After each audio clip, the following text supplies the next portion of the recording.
ज़िंदगी में कुछ यादें बनाना भी ज़रूरी है, क्योंकि बुढ़ापे के लिए कुछ तो होना चाहिए देखने के लिए। तो निकल पड़े हैं एक नए सफ़र की ओर, तो चल पड़े हैं कहीं नए रास्तों की ओर। तो आज हम जा रहे हैं स्वर्ण नगरी जैसलमेर, जो कि पड़ता है राजस्थान में। को रुको, अगर आपका भी मन करता है ना कहीं जाने का, तो चुपचाप बैग उठाओ और निकल जाओ कहीं रेलवे स्टेशन या फिर बस स्टैंड की तरफ, नए सफ़र की ओर। जहाँ तो ड्राइविंग में आपको इतना टाइम लगेगा यहाँ पे आने में, तो अपने साथ कुछ ज़रूरी सामान, खाने का और पीने का पानी ज़रूर रखें। बात अगर राजस्थान की होती है तो लोगों की नज़रों में आता है कि ऊँट पे बैठे बाबा रेगिस्तान में पानी खोजने के लिए निकले हैं। वे हमेशा कहते हैं पधारो मारे देश, पधारो मारे देश, और जब हम पधार जाते हैं तो हर बात के फिर पैसे लेते हैं ये लोग। क्या करूं, मैं कैमरे के सामने आना तो नहीं चाहता, लेकिन मेरी मजबूरी है। मेरे को धूम 4 की शूटिंग भी करनी है रेगिस्तान में। भारत के किसी भी क्षेत्र से आप जैसलमेर तक पहुंच सकते हैं। राजस्थान भारत का क्षेत्रफल की दृष्टि से सबसे बड़ा राज्य है। राजस्थान की सीमाओं के अंदर थार मरुस्थल भी आता है। यह विश्व 70वां सबसे बड़ा मरुस्थल है और 9वां सबसे बड़ा गर्म मरुस्थल है। थार का 85% भाग भारत में और 15% भाग पाकिस्तान में है। अब बात करते हैं राजस्थान में, तो राजस्थान में लगभग 60% भाग जो है वो थार मरुस्थल के अंदर आता है। इसमें बाकी और भी क्षेत्र हैं जो कि राजस्थान में आते हैं, जैसे कि राजस्थान के हनुमानगढ़, बीकानेर, जोधपुर, जैसलमेर, बाड़मेर, ये सब के सब मरुस्थल के अंदर आते हैं। वैसे तो जैसलमेर बहुत बड़ी नगरी है राजस्थान की, जो कि 1156 ईस्वी में भाटी राजा जैसल ने की थी। बाकी तो लोगों को पता होगा कि जैसलमेर में हर साल फरवरी के महीने में मेला आयोजित किया जाता है, जिस मेले को देखने दूर दूर से लोग आते हैं। और इस मेले के अंदर ऊँट दौड़, ऊँट को सजाना, पूरा का पूरा थार मरुस्थल पे लगाया जाता है, रेगिस्तान के टीले पे, जहाँ पे जिसके अंतर्गत बहुत सारी प्रतियोगिताएं होती हैं। बने रहिए हमारे साथ, तो मैं आपको सारी जानकारी दूंगा। बने रहिए हमारे साथ। तो शुरुआत करते हैं, पूरी वीडियो देखना अंत तक। यहाँ पे आने से पहले सन क्रीम जरूर लेके आएं, वरना आप यहाँ पे कम गोरे हो जाएंगे। वैसे तो जैसलमेर पहुँचने के 2 रास्ते हैं, एक तो जोधपुर होते हुए, दूसरा बीकानेर होते हुए। अगर आप जोधपुर होते हुए आते हैं तो इस रूट पे आपको सीएनजी तो मिलेगी जोधपुर तक, लेकिन टोल टैक्स देते देते हो सकता है आपका मोबाइल आपको अपना गिरवी रखना पड़ जाए। आप बीकानेर होते हुए आते हैं तो सीएनजी आपको सिर्फ जयपुर तक मिलेगी, उसके बाद आप आगे का सफ़र तय कर सकते हैं।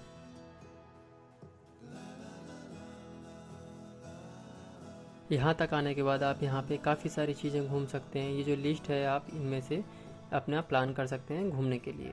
अगर आप लोग यहाँ पे आने की प्लानिंग कर रहे हैं तो यहाँ पे आपको 1000 से 1500 रुपये में टेंट और 2000 से 2500 रुपये तक में होटल आपको आराम से मिल जाएगा।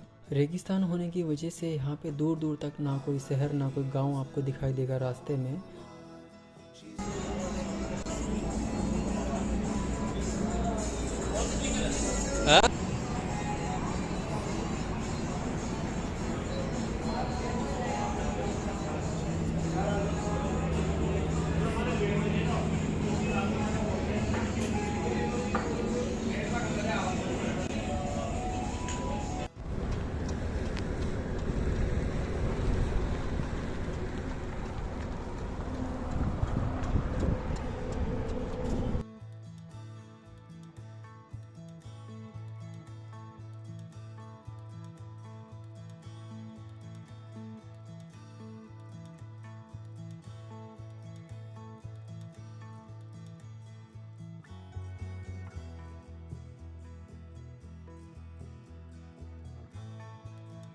दोस्तों लगभग 60 से 70 किलोमीटर आगे आ गए हैं यार। अभी तक कुछ मिला ही नहीं रास्ते में, ना कुछ खाने के लिए ना कुछ पीने के लिए, कोई भी ना एक सिंगल शॉप नहीं थी। और चल ही रहे लगभग हम लोग। पानी भी लगभग ख़त्म हो गया है, बाकी देखते हैं आगे। और ये जो रास्ता है ना, साथ में हमारे रास्ते के साथ साथ रेलवे लाइन भी है। रेलवे लाइन पाकिस्तान के बॉर्डर तक टच होती है। उसके बाद अभी एक चीज़ दिखाता हूँ आपको, देखिए ये सामने देख रहे हैं आप, बिल्कुल ऐसे ही रोड मिलेंगे आपको पूरे रास्ते में जैसलमेर से जाते टाइम। ये लगभग यहाँ से जो पाकिस्तान है वो लगभग 150 किलोमीटर दूर है। अभी जा रहे हैं बॉर्डर तक। अगर हमें परमिशन मिलती है तो मैं आपको बॉर्डर भी दिखाऊंगा। रास्ते बिल्कुल आपको ऐसे ही रास्ते मिलेंगे, बिल्कुल सीधे ऐसे ही दूर दूर तक।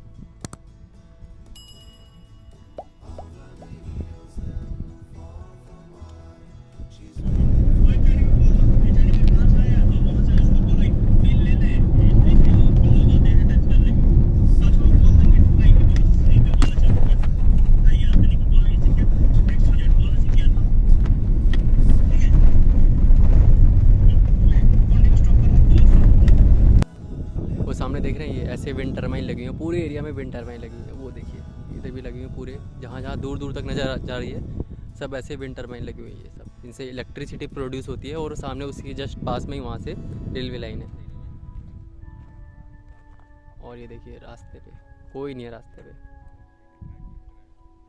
और यहाँ से वो देखिए सारे के सारे विंड टर्बाइन्स। ये जो पेड़ देख रहे हैं ना आप, यही वाले पेड़ जो हैं ये बहुत ही ज़्यादा वाटर कंज्यूम करते हैं। और यहाँ पर घर बनाने के लिए ईंटें नहीं मिलती हैं, यहाँ पे ये पत्थर ही लगाते हैं लोग।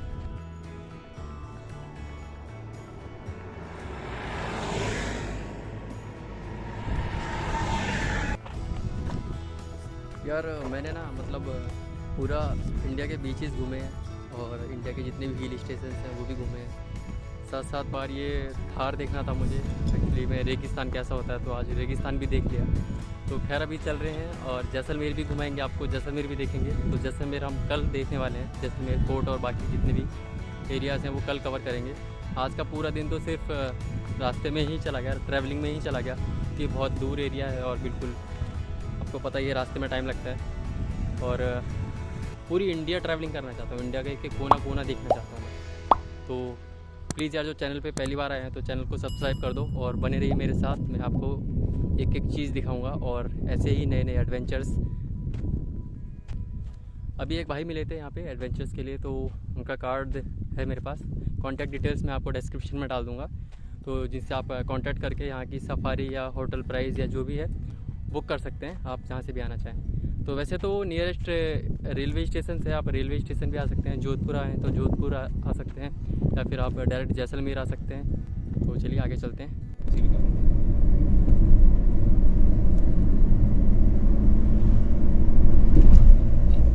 Waiting for other to join.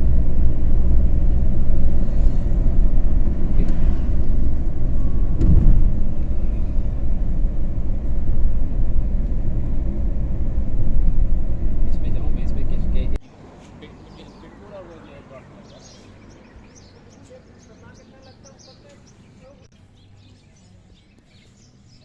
अच्छा ये सब यहाँ करना पड़ता है।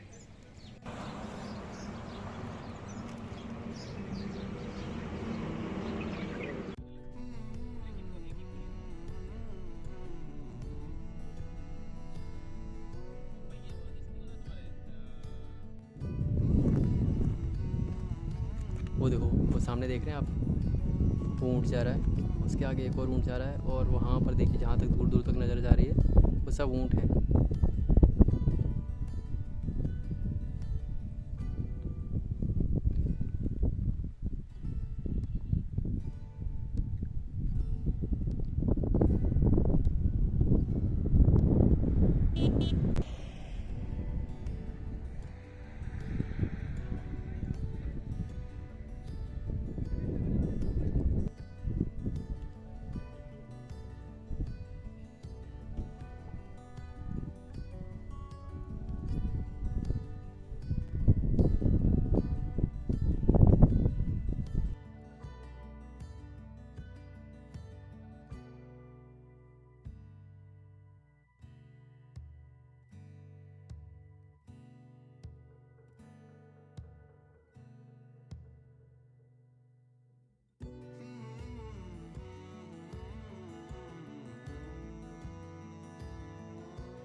सच कहूँ ना तो बहुत मज़ा आ रहा है, मतलब इन रास्तों में आना चाहिए आपको एक बार। फैमिली के साथ प्लान कर सकते हैं, बट अगर आप इंडिया की हिस्ट्री देखना चाहते हैं या फिर वार मेमोरियल या जो भी हमारी फ़ाइट हुई थी, वॉर हुआ था, उसके बेसिस पे।